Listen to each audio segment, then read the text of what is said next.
Hello, everybody. Happy Monday and welcome to this edition of the Racing Insiders podcast.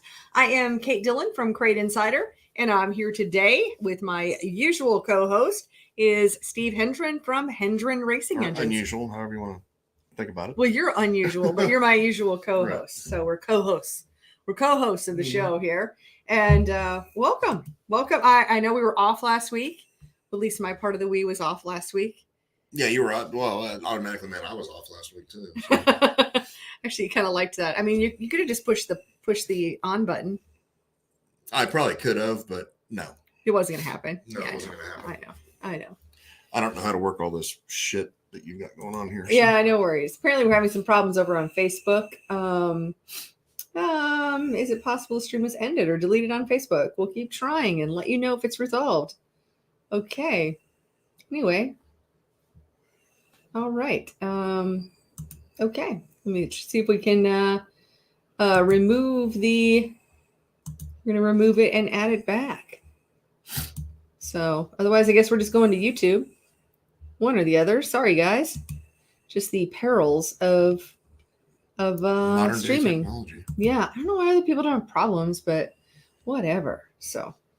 All right, so I see Jeremy's here. He says, "Hey y'all, congrats on the win the other week. Alex had it on a rail." Absolutely. I mean, that was How better to win than to completely dominate? So, I mean, nobody was even in the same league as he was. So yeah, that was one to remember for sure. Yeah. Yeah, and it was interesting. I wasn't there because I was in St. Martin. Yeah, you were gone. But I was actually watching the entire race on Race Monitor, just looking at the time. Yeah. Oh well, I mean, I'm just watching the whole thing and like, okay, all right, he's made another lap. Okay, and all right, what's the difference between the next competitor? And oh, it looks like he's in lap traffic.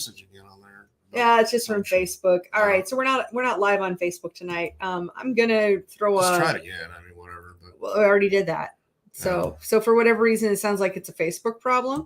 And I'm just going to go leave a message on Facebook to come over to our YouTube channel. Okay, yeah, you can do that. So I'm going to do that on my phone. So anyways, yeah, it was completely badass for a first win, dominating like the way he did.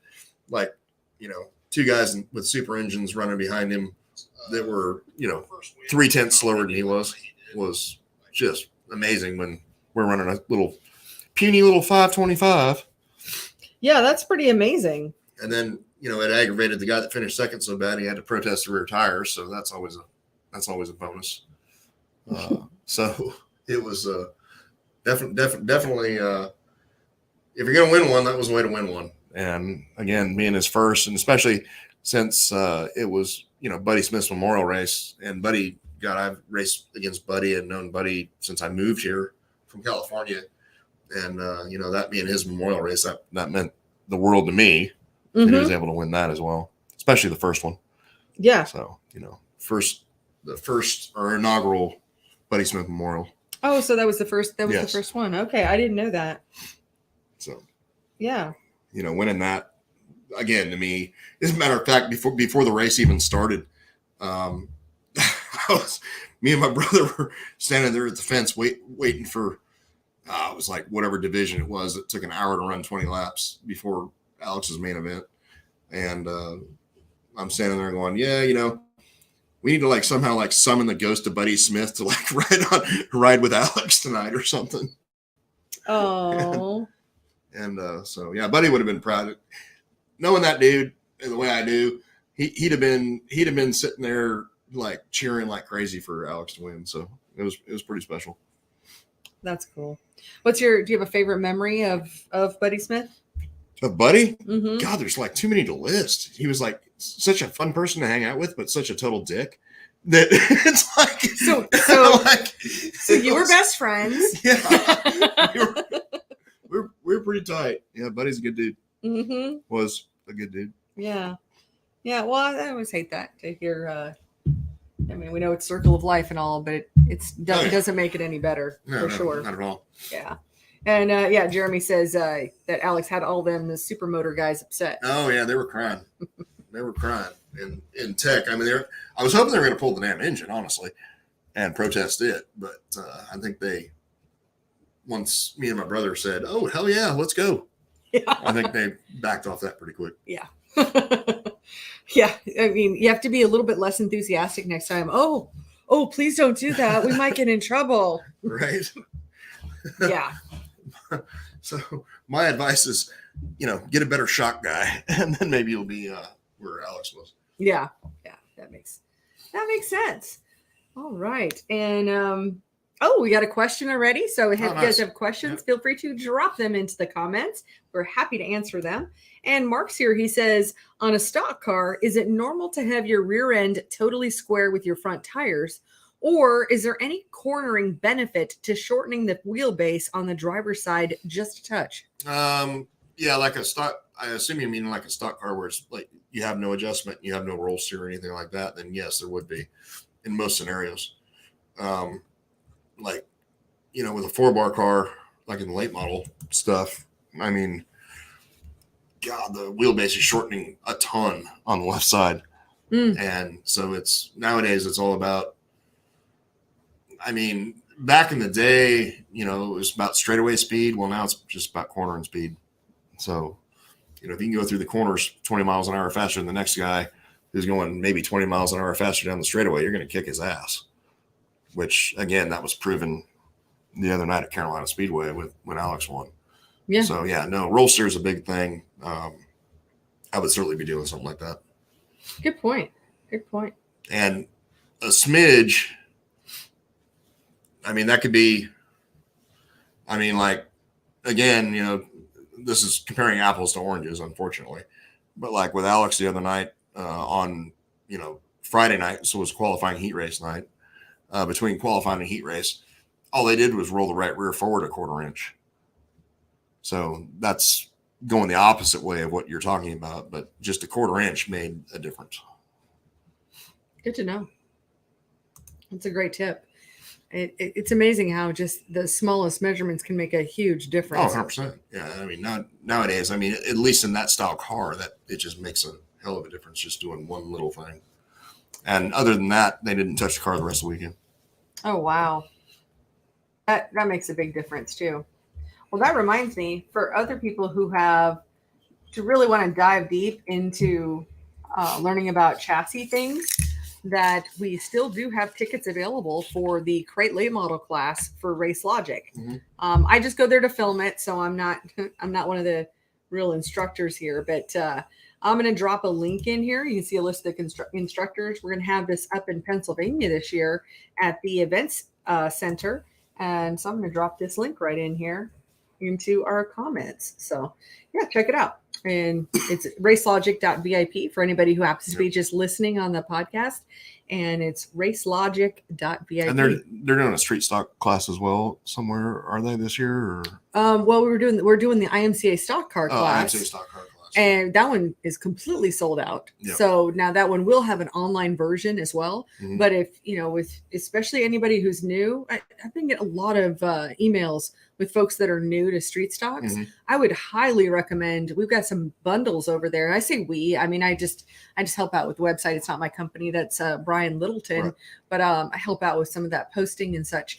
And so we do have like a whole street stock bundle that includes our last metric classes and our IMCA stock car classes. Yep. So there's really so much to learn in all of those. Yeah, for sure. Yeah, because you've been to one of those.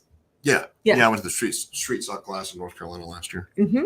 Yeah, so that's great. And Mark says thanks. Great to know. Thanks, Steve. Right. So I know we're going to be looks like we're missing our Facebook audience tonight, but try to add it back again. Because this could be some anomaly. Yeah, it could be. I'll try it. I will try it. And save changes, see what happens. So maybe it'll connect. We've got looks like our signal's fine and everything. So we missed last week. I was in St. Martin. That's actually a whole country and an island, and it's like two countries, isn't it? It is, because it's Dutch, and it's one side of the island is Dutch and the other side of the island is French, which is really interesting. Oh, looks like we're on Facebook now. There you go. Good. So hopefully our Facebook folks we'll see if it actually works now. Yeah. Yeah, so but I had a great time. Your passport was out of date, so you couldn't go. Which actually worked out great. It did, yes. I wouldn't have been here for Alex's first win because I didn't realize that he was going to be racing that weekend. Right. So yeah, it worked out awesome. Yeah, when I was making those plans. So yeah, I'm glad that it worked out the way it did. It really. For sure. Oh no, it's kicked you off again. Okay, well, we're just not going to worry about communist Facebook. Well, yeah, and they don't even know what we're going to show yet. So I know there's a little show and tell here that's probably going to piss off at least one, if not both, of the social media. Oh no, deals. I mean, no, it happens on. At least on YouTube, it happens all the time. Yeah, yeah. I haven't gotten any strikes here. It's you. You actually have struck out on Facebook. Yeah, that's right. I've been my original account that I've had since, I don't know, the beginning of Facebook got deleted the other day, or not deleted, but suspended. So I had to start another Facebook account. Yeah. Yeah. The one time. Which is complete total bullshit because, it's all, I don't know. Facebook's a fucking joke. I wish it didn't exist, honestly. Okay, then. Well, should we show what you've been up to in this past week? Oh, no. Like it was your birthday. So I bought myself a birthday present. Well, actually, to be fair, you actually gave me half the money for it. I did. After the fact. Mm-hmm. So she bought half my birthday present that I got for myself. So I got this. Mm-hmm. So that is brand new Smith & Wesson 686 Plus. So 7 rounds of 357 Magnum. And she's pretty, and I like it. And it came in today. Yes. And now I've got wood. And you've been attached at the hip. Like you show up at the store today, and you're like 3-inch barrel version, by the way. So very very carryable. I don't know. I mean, that is heavy. That is heavy. Do you know how heavy it is? It's not super light. It's not as light as my 6 Hour, but I mean, I got 18 rounds of 9mm, and I got 7 rounds of 357 Magnum, and pretty sure if I wing you with 357, you're gonna hate life. I think it weighs about 3 to 4 Glock 43s. Well, it probably does. I mean, it's stainless steel, 100% stainless steel. So, I mean, it's a nice gun. It's just heavy. Like it would like turn my wrist, and that's what I like about my Glock. Well, the really nice part is it's heavy, so when you shoot it, the recoil is not that bad. You know what? I am going to let you try that out. So one day I show up at the shop. I've shot plenty of 357, so this will be nice to shoot. So one day I show up at the shop, and all I've heard about before was he's got his new FN gun at that point. And what is that? Your FN is a what? FNX 45. Okay. Tactical. And he's like, oh my God, I love this gun. It is so smooth when it shoots. It's amazing, and I love it. And so I get to the shop, and he's like, hey, do you want to, try out my new gun? And, you can see for yourself. So I'm expecting that when he tells me that a gun is going to shoot smoothly, I didn't ask about recoil. I've only shot like, I don't know, fewer than 100 bullets in my whole life anyway. So I'm out there, and, I'm just like steadied up, and I pull the trigger, and this gun goes just straight up in the air. I had no idea of the recoil on that. I slowly take my hands back down, and I hold that gun, and I'm like, I want no part of this. So you're like, hey, it won't have very much recoil. I'm like, yeah, I'm going to go ahead and let you try that out. Right. Once you're gun. Oh my goodness. And I see Mark says, nice, very pretty. Oh yeah. And he liked the punny part that I said attached at the hip. Yes. Well, he got this holster. I want to see the picture of the holster he bought, and it's one that has belt loops. And I was like, dude, you're gonna have to wear a belt. You never wear a belt. There's that. Yeah, so you're gonna have to wear a belt. So pretty funny. Well, I don't have it yet. But. Yeah. Oh, Jeremy says, Kate, do you have this model in your online store? I'd like to purchase one, or the judge, please. Hey, I'll tell you what. Well, no, I can't say where to go. Well, I can say where to go. If you go to grab a gun, this particular revolver is priced fairly decently, and it's got a serial number of 799. So Are you just saying that that's what the price is? The serial number is 799. It's also the price, by the way. Serial number is A serial. 799. Oh, okay. Apparently that's a something. Yeah. Okay. I don't know anything about like. You got to be careful things. on YouTube when you talk about things like that. But oh, gotcha. Okay. Yeah. So we've got apparently we're the ATF show today because we've got alcohol. What are you drinking today, Steve? Oh, we have alcohol, tobacco, and firearms. Yes. Yeah, that's what I was saying. Exactly. We got the trifecta going over here. I have lipstick, iPhone, bottle of water. Right. Yes. Yeah. And Mark says like a holster. So yeah, it's always good to have a holster for your gun. Yeah, I just don't have it yet. It won't ship until I think November 14th or whatever. So it's like custom made leather thing. Well, I mean, wouldn't you rather have the gun before the holster anyway? Oh yeah, I can go shoot the gun. I don't need the holster to go shoot the gun. Nah, it's all. I can do the whole Mexican carry and like put it in my belt loop. Oh, Tommy's here and he says Magnaport Harrison TWP Michigan 60% less recoil. Oh yeah, you're talking about like ported barrel stuff. Oh, okay. Yeah. So like there's excuse me. There's like you can get Smiths in that. I was looking at a Taurus, honestly, and I'm like, you know what? For the money, the Smith's going to keep its value, so I went with this non-ported barrel, by the way. Yeah. But yeah, no, they're available. Yeah, ported barrel is like the way to go if you're like, seriously like hindered by recoil. I would be hindered by recoil. It would be the way to go for you. Yeah. And after I was like, here, I have no creativity to buy you a birthday present, so here. Yeah. I was like, man, I should have bought you some Smith & Wesson stock. Yeah, here's a serial number of 400. Happy birthday. Yes, exactly. Yeah, how much? Okay. Here's for half your gun. And anyway, actually, there's actually another gun stock that I'm looking at right now. Mm-hmm. I want to pick up some shares of Ruger.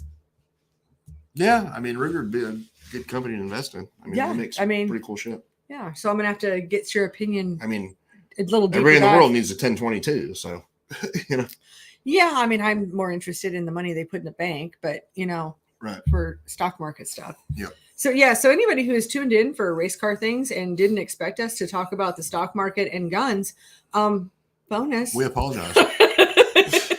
To say bonus. No, I mean, the truth is we all have our other interests besides just racing. Yeah. But there is some other racing news that we can report here, and we can throw out a big, huge congratulations to Andy Garris and Brianna Ubel, who are now Mr. and Mrs. Garris. Andrew Garris. Yes, and I went to their wedding yesterday, and it was amazing. And I did not, because I've been suffering from like horrible allergies / cold. Not sure if I had the COVID kind of shit for about a week now. And I didn't want to be that dude sitting there with a coughing attack in the middle of the wedding. Yeah. And be like an asshole. So you'd be like the emphysema guy in the back. Yeah. I mean, essentially. Yeah. I mean, it's been pretty rough. So. Yeah. Well, and you dosed up before coming on the show tonight so that you can try to. I've got salt ready because I learned that trick tonight. Yeah.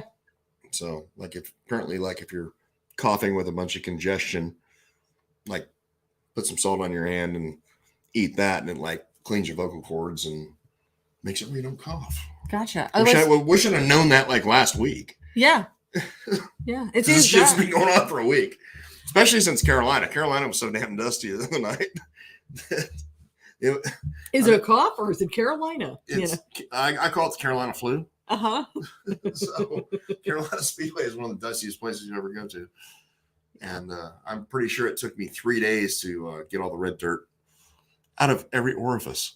Yeah, I think it's everywhere. I mean, we could also just go with whiskey and start doing shots of whiskey on the show. And there's that too. Yeah. Get some of that. You probably got some honey whiskey in there. Yeah, I do. I think I've got that honey crown. Yeah. Mm-hmm. Yeah. That might help. Yeah. That might be kind of fun. But I feel horrible for not going to my friend's wedding yesterday, but again, I didn't want to be that dick that, started coughing halfway through the valves. Yeah. And then couldn't stop and then have to get up and leave. Mm-hmm. Be a disturbance. Yeah. Yeah. It was fun though. We saw a lot of racing people there. Or spread the Covfefe germs to everybody. In case that's what it was. I mean, who hasn't had it by now? I mean, you're either... Well, I know. But, I don't know. You just don't want to be that dude. Yeah, don't be that guy. Don't be that guy. Yeah. Our other interest, and feel free to drop in more questions, you guys. Have you had any questions that you can think of in the last couple of weeks? That not really. I mean, nothing like that just rings a bell. I mean, honestly, I ought to start writing some of this stuff down, but usually, like, if I got a question that's like, oh, this is something new, then I forget about it like 2 seconds later after I answer it. Well, I actually had an interesting conversation with Art last week from Art's Radiator. Yeah. And when we were talking, and I wanted to find out some of the advantages of his thermostat system. And one little aside is that the fact that the whole concept of the thermostat is that it brings your engine up to temperature a lot faster. Of course. And while he wouldn't tell me the name of the team, it sounds like it's probably a touring late model team. Right. Well, because you're able to get to temperature so much faster, they have saved the equivalent of 2.5 drums of fuel. Oh, that doesn't surprise me. This year. I mean, when you're on like E85 or methanol, it's going to make a hell of a difference in getting the car warm enough to go race. Well, when we look at the cost of fuel, that's significant. So that is already pays for itself in the first season. Yeah, because I mean, I like on E85, for instance. I mean, you'll burn more fuel warming the car up than you will actually race it. Mm-hmm. Wow. So, wow. Yeah, because I'm assuming it's gonna be the same on methanol. Because especially in crate stuff, we got these things so rich on the bottom end that they're just like blubbery. They're just stupid rich. So. And I did find out the temperature that they're set for 195. I believe they're set for 195. Yeah, correct. I've Post-it notes sitting on my desk at work. Yeah, the one his standard one I think is 195. I think I got a 180 in Alex's. Oh, okay. But regardless, I mean just what a great thing to know about getting that going for sure. And that's like the only thermostat system I recommend. Mm-hmm. Yeah, because you've traditionally been a little more anti-thermostat. Oh, I've been anti-thermostat for years. Mm-hmm. I've always said, tape off the radiator, do whatever you got to do to, eliminate fan blades, which I'm still pro eliminate fan blades. Mm-hmm. But no, with this system here, just save the fuel. And speaking of fan blades, I just got more race fan blades in today. Yeah, I couldn't believe how we'd gotten down to very, very, very, very few. Right. So got a new shipment today. Yay. That makes me very happy. All right. Mark's got a question. He says, think race fuel prices will ever come back down, or is the new norm $14 a gallon for 110? It's going to be the new norm because people still pay it. I'm actually going to counter that. So this is where I actually do watch a lot of financial shows. Mm-hmm. And that's where right now we've got that what's called sticky inflation. So if we end up with a stagflation situation, or we end up with where we get used to these new prices, where this becomes a new normal, then it would. But I think fuel is something that we definitely expect to be a lot lower. And when we see $4, I think we're probably getting used to $4 a gallon gas. We're certainly going to be, oh my gosh, look, it's only $3 a gallon. Right. It would be a new thing. And I know race gas, obviously a lot more expensive. Oh, I mean, yeah. But I mean, do you think tires are going to are tires ever going to come back down? No, because the entire time I've raced my entire life, tires have never gone with inflation up and then come back down as inflation dropped. They've always stayed at whatever the peak price was at inflation. No, I agree with you on tires, but we all see fuel as a commodity type of an item. Right. We all see that. I'm just trying to think if there would be any universe, but I really don't think. I think you're right about the tires, mm-hmm. and unless what ends up happening is that the tire that we're running today is $225. People have a conniption about it, so then all of a sudden there'll be a new tire that's released which will really just be the same tire because Well, they can't say that we're lowering the price, but they'll be, hey, you know what? We're gonna do this new tire. It's gonna use slightly different compounds, and now it's gonna be $40 cheaper. I can see that happening. Well, all right, so yeah, I mean, I don't know, it could vary because you look at, all right, so a year and a half ago, like let's say for a 604 crate engine gasket set, I think my cost on it was like $98. Okay. Today it's $135. So I don't know why. I don't know why it is, because I mean we've never had a gasket set shortage. But that price will never come back down. I agree. You know. So. I agree. And it's unfortunate what we've seen with those. Speaking of, I'd be curious, anybody who's watching this, whether you're live with us today or another time, I am looking at kind of expanding some of our offerings on Crate Insider for Chevrolet performance parts. And a few things I've been thinking about adding would be like valve covers, valve cover gaskets, things like that. If you got some suggestions or some things you'd like to see on the website or think I should carry, I'd love for you to drop that in the comments. Oh, speaking of inflation. So 1 year ago, I could buy a 604 oil pan for $462 from the dealership, right? So you knock a hole in your pan or you fuck up a pan bad enough to where it's got to be replaced, $462. Still too much for an oil pan, as cheap as how these things are made, right? Today, list price is $962. That's 1 year. 1 year later. Yeah, that's unreal. It's probably part of the national oil pan shortage. Evidently, there's a national oil pan shortage that I didn't know about because Champ makes them. So my goal is to talk to some of these series and say, hey, you can buy the exact same oil pan from Champ, right? Like if you're a Motor State dealer or something like that, you can buy the exact same oil pan from Champ for like $290. Mm-hmm. Except it's silver, not black. So basically you're thinking that it'd be a good idea to kind of scoot towards having more of a spec engine? We had to do this back in the day when it came to engine bearings. Yeah. Okay. Yeah. So long time ago, this was years and years ago, it's like 2009, 2010. We were required at the time to buy the GM bearing. Mm-hmm. Well, the GM bearing says Cleveland on the back. And it was like 4 times the cost of a Cleveland bearing. Right. So all the series finally decided, oh shit, this makes no sense. Even the dealer supplying us said this makes no sense. Let's just change the rule to where, hey, you can put a Cleveland bearing in it or whatever, and save the racer a bunch of money. So at some point we're gonna have to do that because shit's getting out of hand. Yeah, I agree. Here's a good question for you, Steve. Mr. Stroker 21 asks, is the anti-reversion muffler worth it for the 602? It's worth it for anything that's got a steering wheel. Yes. And I'm not saying that because me and my brother were the ones that designed it. I'm saying that because it's been proven time and time again that it works on everything.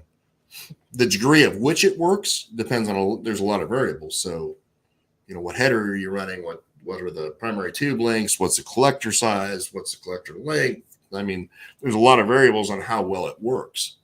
But we have never put it on anything where it didn't make an improvement.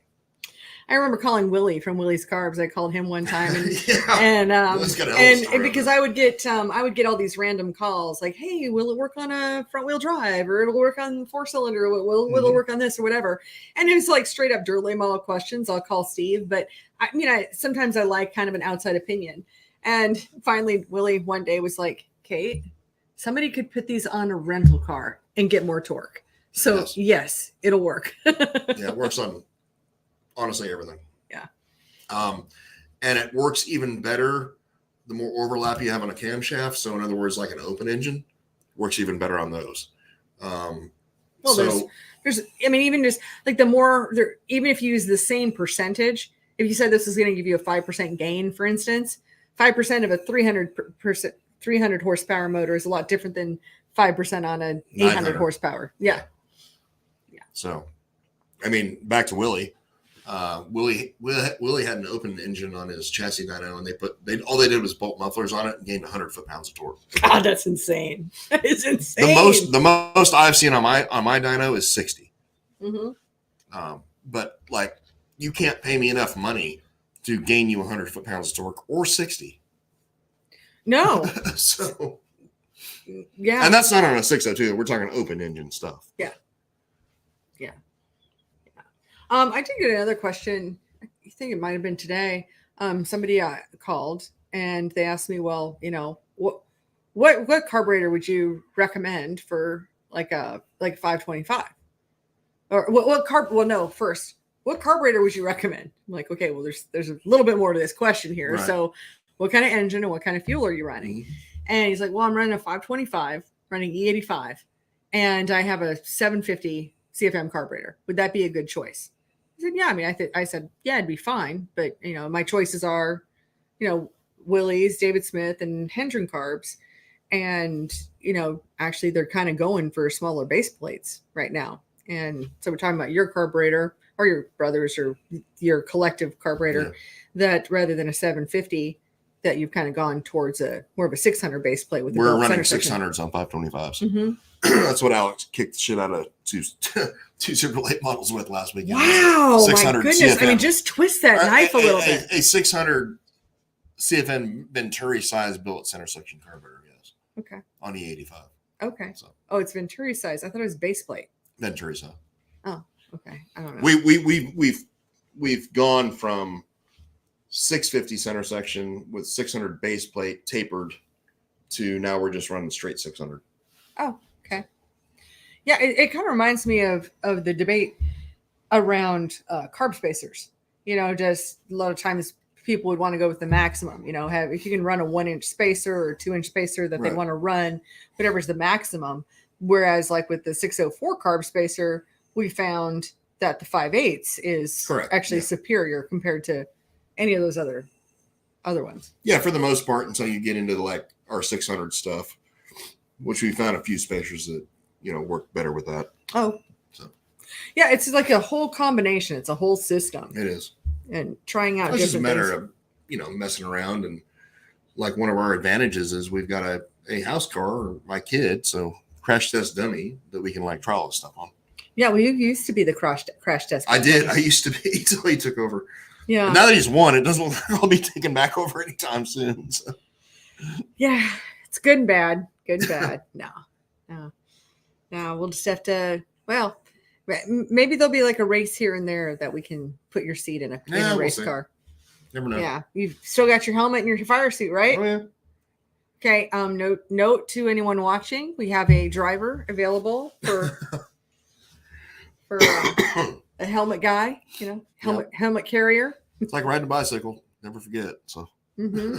Oh, believe me, I know. Just going down the freeway, what that's like. That you don't forget about how to be a race car driver. So those were some of the questions that have popped up for me in this past week, and I think there's some pretty common questions, in all honesty, that they probably pop up for you as well. Yeah, I just don't recall any. Yeah, you've been doing this for a lot longer than me. Honestly, yeah. I mean, it's just, I don't know. Answer the question, go on to the next thing. So. Mm-hmm. Yeah. Well, here's a question we get here a lot. What kind of a lead time if a guy wants to bring in an engine, either for getting freshened or blueprinted or something? Kind of what's your lead time right now? Right now, about 3.5 weeks. That's a really good lead time. But I mean, that's gonna, I hope, lengthen. Meaning we're getting more busy than what we are now, as we get into winter. Well, this is the sweet spot. I mean, if you're ready to have your engine rebuilt or get one blueprinted or whatever, this is the slowest time of the year by far. Generally, yeah. I mean, we got plenty of stuff in there. I probably got I know. 18 engines in there right now. I know, but you were like full on 8 weeks behind, come the first of the year. 8, 9, 10 weeks behind, yeah. Yeah. So that's crazy. And you couldn't even look anywhere. You had engines everywhere in that shop. And if you want to try to squeeze something in, now's the time to do it. Yeah. Oh, totally. I have no segue for it. but like, oh, on another topic or related to that. No, Cars Racing Show. So the Cars Racing Show, we are 80 days away. Kind of like around the world in 80 days. Well, 80 days away from the Cars Racing Show. And if you would like to register for tickets, you can go to carsracingshow.com. We are offering discounted tickets because they're only $10. They'll be $15 at the door. So go ahead and get your tickets now. We're going to have some fun. I always have some fun announcements, but on that, very shortly here, we're going to start doing some giveaways based on people who have already registered. So go ahead and get registered. We only have a few booth spots left. We're actually going to be releasing a new floor plan in the next day or two. We've made some revisions that we need to go over with some exhibitors. So if you're an exhibitor watching, just know that there's going to be a new floor plan coming your way. Salt thing works, by the way. Oh, good. I'm glad to hear that. I might have a high blood pressure after this, but it works. Huh. Okay. Good to know. Well, anyway, make your plans to join us at the Cars Racing Show. It's in Hickory, North Carolina, January 6th and 7th, 2023, and it's only 80 days away. Well, I mean, yeah, and the thing I enjoy about it is, like, you actually get to, it's not like going to other trade shows, or the biggest one in the country, or one of the two biggest ones in the country, but you actually, get to talk to people. Mm-hmm. So, in other words, the aisles aren't so slammed that you don't get to ask a question to somebody you've been wanting to ask a question to in person. So, and have a conversation with them. Yeah, have a conversation. Because so the connection between you and the manufacturer or the provider of whatever service you're after is way more better, more personal, much more personal. Yeah. Yeah, you get to have that little bit of time and not feel as rushed. Absolutely. Because we're a Southeastern show. So, we do have people that have come from Nebraska and California and Pennsylvania. Yep. We have had people come down, but, honestly, the majority of the attendees at our show are going to be from the Southeast. Yep. So the Carolinas and Mississippi, Alabama, Tennessee, there's a lot of great stories, and we all have a wonderful time. Yep. For sure. And a great place you definitely want to drive if you can, if you're within driving distance, because you can pick up a lot of parts at the show. Yeah. And be able to sell show. Yes. So some places you're just going to talk to that maybe they've got dealers and, they might recommend some dealers and you get some great tech information. And then other places you'll be able to just buy things. But you even if you're flying in. Oh yeah. You can buy at show price. Oh yeah. And have it shipped to you. Oh, of course. Yeah. Yeah, but it just avoid shipping costs altogether. No, but there's definitely going to be some show specials for sure. Definitely. Yep. Well, and then of course all the things that you'd need to be measured for. Like Randy LaJoy is going to be there from the Joy of Seating, and you can get measured for a seat, and several places where you'll be able to get measured for a fire suit. Maybe try on some helmets. A lot of that stuff is so personal, and you really don't want to order online and have it be wrong, and some things aren't returnable and all of that. So this way you can get all of that done too. Right. Yeah. So I think, we're a little bit kind of slow with, with your cough, and it's a slower time of year. I don't think there's any other really, I know there's a lot of NASCAR news and stuff, but that's not really why people watch our show. So. I don't watch NASCAR. Neither. I can just tell. I like Kyle Larson. Yeah. That's all I can tell you. I do too. Yeah, I can tell there's just some kind of NASCAR drama just seeing all the headlines on my YouTube channel. Oh God, your hate hoaxer, I don't know. I'll keep my opinion to myself on hate hoaxing garage pull rope dude. Oh, that guy? Yeah. Wow, I didn't know he was still relevant. Yeah. That's the meanest thing I could say, honestly. But it's a not mean thing to say. So no. Yeah. Well, anyway, I just don't watch shit anymore. So understandable. I guess we'll wrap things up. Do you have any? Oh. Now what I do watch is Formula One. Okay. So badass Max Verstappen wins his second world championship. Oh, awesome! Still with 4 races to go in the season. So. Oh, that's amazing. There's just no way anybody can catch up. No, he wrapped it up. Oh my God! So, wow. So. All right. So who do you think is going to come in second? Leclerc? It's going to be tight, probably between Sergio Perez and Leclerc. Okay. So, it just I don't know. That'll be good. Yeah. I hope Perez gets second, but I mean, I like Leclerc, but Yeah. Yeah. Team Red Bull. Yeah. Yeah. I mean, yeah, there's ones that I like less for sure. So, yep. Well, you're done with your alcohol. We've talked about your firearm, and it's probably tobacco time, right? Pretty much. Because this is the ATF version of the show tonight. All right, well, wrapping things up. I want to thank you all for being here. Thank you so much for being part of the show. And we have every intention of being back here next Monday. And for our Facebook audience, Facebook will actually work. Yeah, for our Facebook audience, really sorry that we weren't able to go stream live over there. Not sure what the issue is because we haven't had any YouTube issues. So not sure. It could be because I'm on here. Oh my God, it totally could be. Facial recognition shit or something going on. Dude, we're gonna have to get you a mask. Like over your eyes, like a. Oh, yeah, I had to correct myself real quick, Mr. Anti-Mask, but we might be like Lone Ranger over here. Yeah, Kate and the Lone Ranger. I just don't even know. All right, thanks you guys for being here. Thanks for being part of the show. We'll look forward to seeing you next week. Have a good one. See ya.